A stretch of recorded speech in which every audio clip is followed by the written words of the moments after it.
राम रहीम एक मामले में बरी, लेकिन राम रहीम की मुसीबत नहीं होगी कम। अभी जेल में ही रहना होगा। दरअसल लोकसभा चुनाव के बीच रणजीत सिंह कांड में दोषी राम रहीम सहित 4 अन्य लोगों को पंजाब हरियाणा हाईकोर्ट ने बरी करने का फैसला सुनाया, तो इस खबर का सुर्खियों में आना लाजमी है।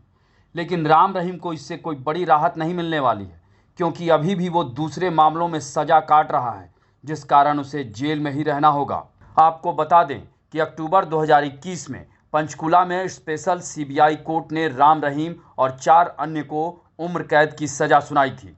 राम रहीम फिलहाल रोहतक की सुनारिया जेल में बंद है। अब बात राम रहीम की हो रही है, तो वो किस तरह जेल में सजा काटते हुए भी पैरोल पर मौज के लिए बहाने बनाकर बाहर आता रहता है, इसकी अनोखी मिसाल है। और ये शायद अकेला मामला भी होगा।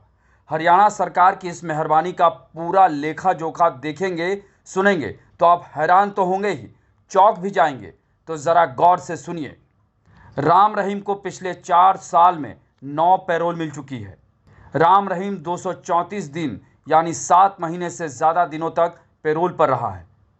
पहली बार अक्टूबर 2020 को 1 दिन की पैरोल, मई 2021 को 1 दिन की पैरोल, फरवरी 2022 को 21 दिनों की पैरोल, जून 2022 को 30 दिनों की पैरोल, अक्टूबर 2022 को 40 दिनों की पैरोल, फिर जनवरी 2023 को 40 दिनों की पैरोल, जुलाई 2023 को 30 दिनों की पैरोल, नवंबर 2023 को 21 दिनों की पैरोल और फिर इसी साल 19 जनवरी 2024 को तो 50 दिनों की पैरोल।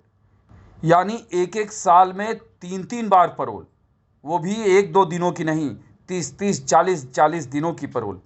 अब एक ही शख्स को इतना ज़्यादा पैरोल मिले, तब पंजाब हरियाणा हाईकोर्ट बड़ा सख्त हुआ और उसने हरियाणा सरकार से इसे लेकर जवाब भी मांग लिया था। ज़रा सोचिए, किसी पर इतनी जल्दी और इतने दिनों की मेहरबानी सरकार यूं ही तो नहीं करती है।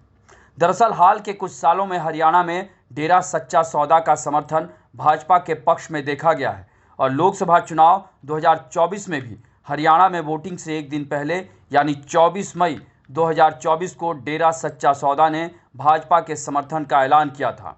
वैसे भी माना जाता है कि हरियाणा की 10 में से करीब 6 से ज़्यादा सीटों पर डेरा का असर है। डेरा का प्रभाव पंजाब हरियाणा सीमा से सटे जिलों जैसे सिरसा, कुरुक्षेत्र, कैथल में है। इसी तरह पंजाब में सभी 13 सीटों पर 1 जून को मतदान होना है और वहां करीब 32% दलित आबादी जो विभिन्न डेरों से जुड़ी हुई है, उसमें एक डेरा सच्चा सौदा भी है और पंजाब की 6 लोकसभा सीटों पर तमाम डेरों का असर माना जाता है। अब बताने की ज़रूरत नहीं कि सरकार डेरा सच्चा सौदा के सर्वे सर्वा राम रहीम पर क्यों मेहरबान रहती है। आपको हमारी ये रिपोर्ट कैसी लगी, इसे कमेंट बॉक्स में ज़रूर बताएं और अन्य खबरों से अपडेट रहने के लिए बने रहें हमारे साथ, क्योंकि हम हैं बुलंद भारत टीवी, ताकत आपकी।